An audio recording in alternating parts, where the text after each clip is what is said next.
Hi, இந்த வீடியோவில் நம்ம அடுத்த டாப்பிக்கான ஒருமை பன்மை அதுதான் வந்து பார்க்க போகிறோம். ஸோ நியூ புக்கில் வந்து பார்த்திங்கன்னா இயல் 7 இயல் 9 இந்த ரெண்டுலேயும் வந்து இந்த டாபிக் வந்து கவர் ஆகுது. ஸோ ஃபஸ்ட்டு பாருங்கள், நீ வந்தது நீ அல்ல, பார்த்தது நான் அல்ல, நான் படித்த புத்தகம் இது அல்ல என்றெல்லாம் பேசுகின்றோம். இவையெல்லாம் சரியான தொடர்கள் அல்ல.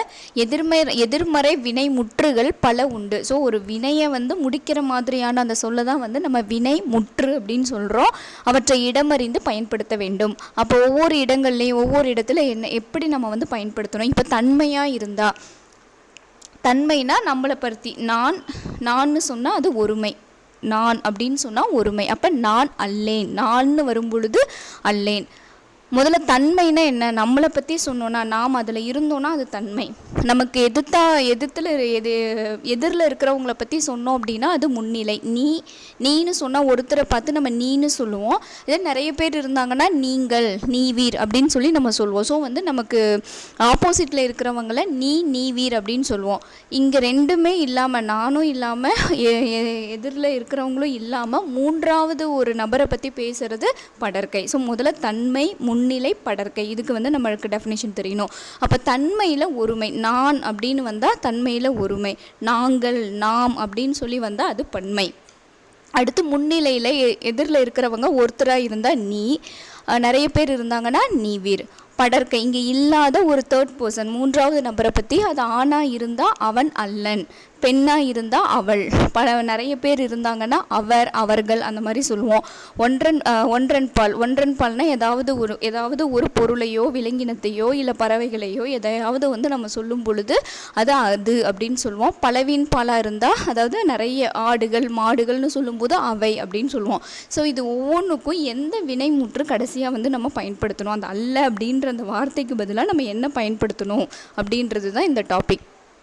அப்போ ஒருமையில் நான் அல்லேன் அப்படின்னு சொல்லுவோம், நான் அல்லேன் அப்படின்னு சொல்லணும். பன்மையில் நாம் அல்லோம், தன்மையில் பன்மை வரும் பொழுது நாம் அல்லோம் அப்படின்னு சொல்லி நம்ம அதை பயன்படுத்தணும். முன்னிலையில் ஒருமை வந்தால் நீ அல்லை, ஒருமையில் முன்னிலையில் ஒருமை நீ, முன்னாடி இருக்கிறவங்கள நீ அல்லை. அதே நிறைய பேர் இருந்தாங்கன்னா நீ வீர் அல்லீர் அப்படின்னு சொல்லி நம்ம வந்து சொல்லணும்.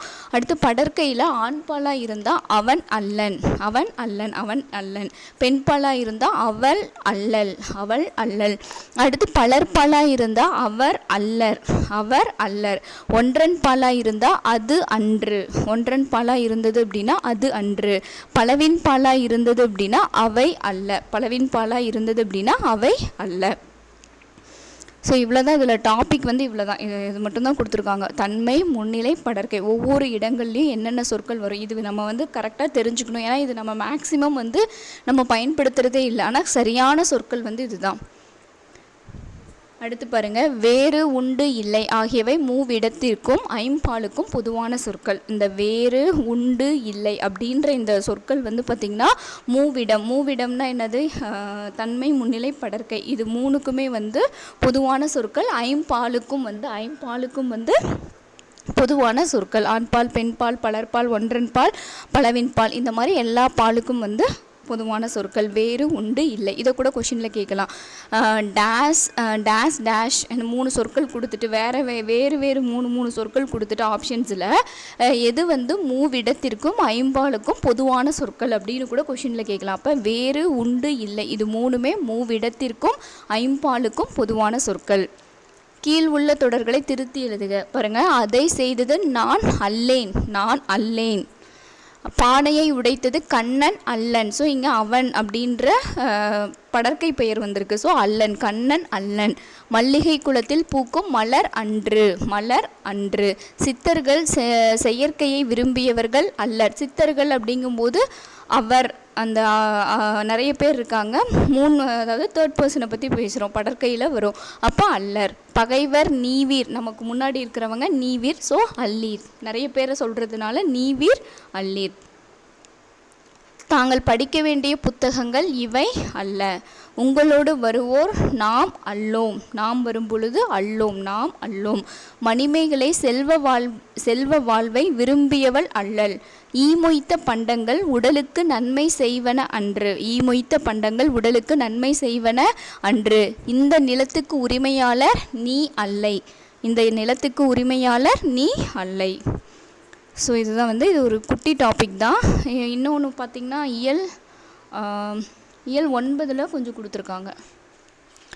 இயல் 9 வந்து பார்த்திங்கன்னா தான் தாம் அப்படின்றது வந்து வரும். தான் தாம் அப்படின்ற சொற்கள் வந்து எவ்வாறு பயன்படுத்துறது அப்படின்னு சொல்லி வரும். தான் என்பது ஒருமையை குறிக்கும். தான் இன்னு வந்தது அப்படின்னாவே அது ஒருமையை குறிக்கும். தாம் அப்படின்றது வந்து பார்த்திங்கன்னா பன்மையை குறிக்கும். இவ்வேறுபாட்டினை அடர்ந்து தொடர்களில் பயன்படுத்த வேண்டும்.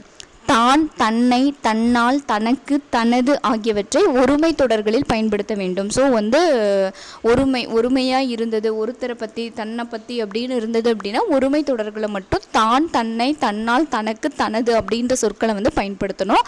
தாம் இம்மு வந்துருச்சு அப்படின்னாவே அது வந்து ஒரு பன்மை சொல். ஸோ தாம் தம்மை தம்மால் தமக்கு தமது ஆகியவற்றை பன்மை தொடர்களில் பயன்படுத்த வேண்டும். தாம் தம்மை தம்மால் தமக்கு தமது ஆகியவற்றை பன்மை தொடர்களில் வந்து நம்ம பயன்படுத்தணும். தலைவர் தமது கையால் பரிசு வழங்கினார். பாருங்க, தலைவர் தமது கையால் பரிசு வழங்கினார். மாணவன் தனது கையால் பெற்றுக்கொண்டான். மாணவன் தனது கையால் பெற்றுக்கொண்டான். இங்கு தலைவர் என்பது ஒருவரை குறித்தாலும் இது மரியாதை பன்மையாகும். ஸோ இதை வந்து என்னன்னு சொல்கிறாங்க, தலைவர்ன்றது இந்த இடத்துல ஒருத்தர் தான். இந்த மாதிரி கொஷின் நம்ம கேட்குறதுக்கு வாய்ப்பு இருக்குது. அப்போ தலைவர் அப்படின்றது ஒருத்தர் தான், பட் இருந்தாலும் மரியாதை, இது வந்து மரியாதை பன்மையை வந்து இது குறிக்குது. தலைவர் தமது கையால் பரிசு வழங்கினார். இதில் அடுத்தது பாருங்கள், இந்த ஆடின ஆடியது 2 சொல் இருக்குது. எப்பயுமே மாடுகள் ஒருமையில் வரும்போது பன்மையில் வரும்போது இந்த ஆடின ஓடின பறந்தன அந்த நாளை வந்து முடியணும். இப்போ பன்மையாக இருந்தது அப்படின்னா அந்த மாதிரி வந்து முடியணும். மாடுகள் அப்படின்னு வரும்பொழுது பன்மையில் ஆட்டின. மாடுகள் தமது தலையை ஆட்டின. கன்று தனது தலையை ஆட்டியது. இங்கே அது இது அப்படின்னு சொல்லி இந்த ஏதாவது ஒன்று தான் நம்ம அது இதுன்னு சொல்லுவோம். ஸோ இங்கே ஒன்று தான். கன்று அப்படின்றது ஒரு ஒருமை சொல். ஸோ வந்து ஒருமையில் வரும் பொழுது தனது தலையை ஆட்டியது, தனது தலையை ஆட்டியது அப்படின்றது ஒரு ஒருமை சொல். ஸோ இது வந்து ரொம்ப ரொம்ப இம்பார்ட்டன்ட். இந்த நாளை முடிகிறது ஒருமையாக இருந்ததுன்னா அது இது ஆட்டியது ஓடியது சென்றது அந்த மாதிரி போடணும். பன்மையாக இருந்தது அப்படின்னா ஆட்டின. இதில் முக்கியமாக ஞாபகம் வச்சுக்கிறது இந்த மாதிரி தலைவர் அந்த மாதிரி மரியாதை நிமித்தமாக நம்ம என்ன பண்ணணும், பன்மை சொற்களை வந்து பயன்படுத்தணும். தமது கையால் பரிசு வழங்கினார். இதில் பாருங்கள், சிறுமி டேஸ் கையில் மலர்களை வைத்திருந்தாள். சிறுமி அப்படின்றது ஒரு ஒருமை. அப்போ தனது கையில் மலர்களை வைத்திருந்தாள். அம்பேத்கர் ஒடுக்கப்பட்ட மக்களின் உயர்வுக்காக டேஸ் உழைப்பை நல்கினார். தனது இல்லைன்னா தமது 2 கேட்டிருக்காங்க. அப்போ தனது இங்கே உயர்வுக்காக, இங்கே மரியாதை நிமித்தமானு சொல்லியிருக்காங்க. அப்போ தமது கூட நம்ம யூஸ் பண்ணலாம். தமது உழைப்பை நல்கினார். உயர்ந்தோர் டேஸ், இங்கே நிறைய பேர் இருக்கிறதுனால தம்மை அப்படின்ற சொல் தான் வந்து ரைட்டு. இவை டேஸ் எனக்கு பிடித்த நூல்கள். இவை அப்படின்றது இவை டேஸ் எனக்கு அப்படின்றது ஒரு ஒருமை. இவை தாம் ஸோ பன்மை. இவைன்றது புக்கை தானே மீன் பண்ணுது. ஸோ நிறைய புத்தகங்களை பார்த்து சொல்கிறதுனால இவை தாம் எனக்கு பிடித்த நூல்கள். குழந்தைகள் டேஸ் இயன்ற உதவிகளை பிறருக்கு செய்கின்றன. குழந்தைகள் தம்மால் இயன்ற உதவிகளை பிறருக்கு செய்கின்றன.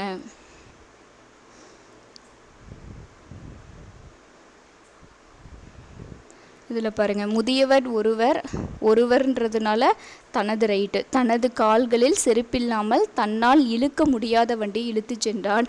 அதனை கண்ட கிருஷ்ணா தம்முடைய வராது, தன்னுடைய சித்தப்பாவிடம் அவருடைய காலணியை கொடுக்குமாறு கூறினார்.